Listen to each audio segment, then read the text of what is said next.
Who in the audience here have come across the term KV cache? Yeah, I know you have.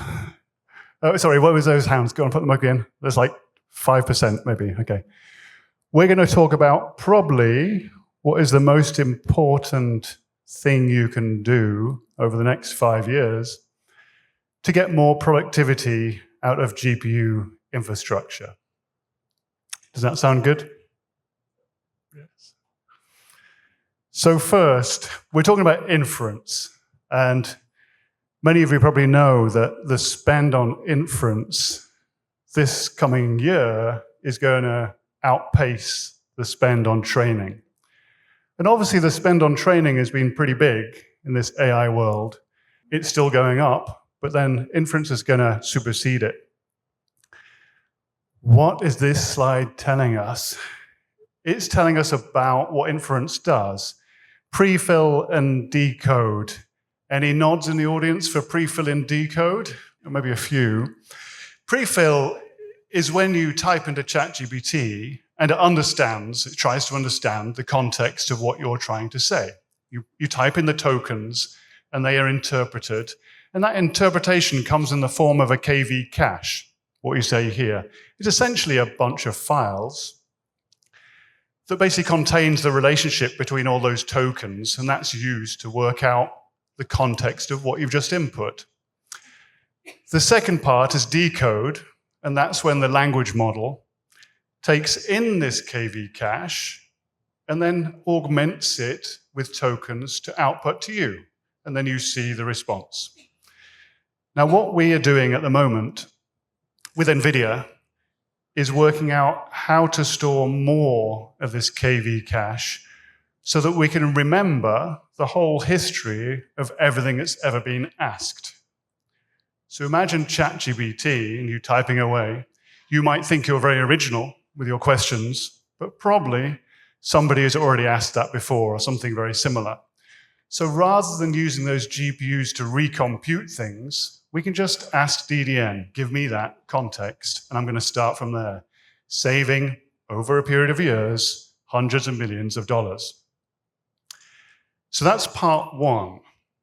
And then part two, as you've been hearing from NVIDIA very recently, is this disaggregated version.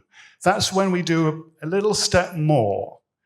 We improve the efficiency of the prefill and decode stages by running them on different GPUs, which are tuned for those particular workloads.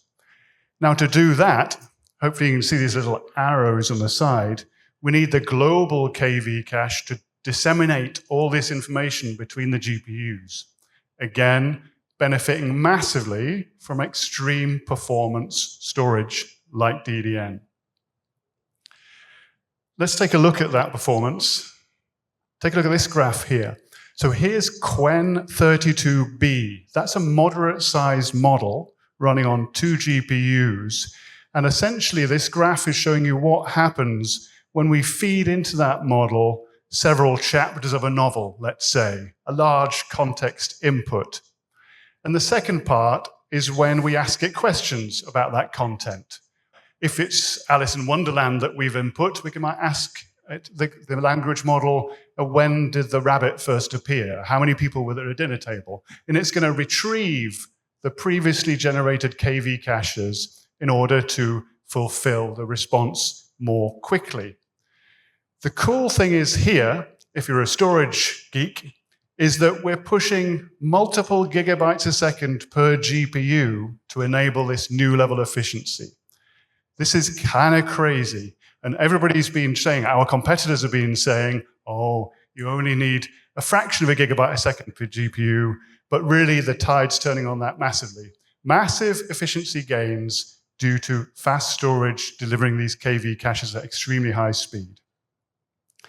20 times faster. Using DDN as a KV cache, we have extremely high throughputs, as you know, about 15 times faster than our competition. And that results, when you switch this on, in a 20 times faster set of tokens coming out of the same infrastructure by switching on this ability to have a long memory, shared memory of these KV caches. And what does that mean for you is that, if you build an inference system, an inference farm, then obviously there's going to be some expenditure on hardware and infrastructure on day one. You see that in red. And what you want, of course, is the productivity, the number of tokens produced and output to your customers to be as high as possible for that GPU infrastructure.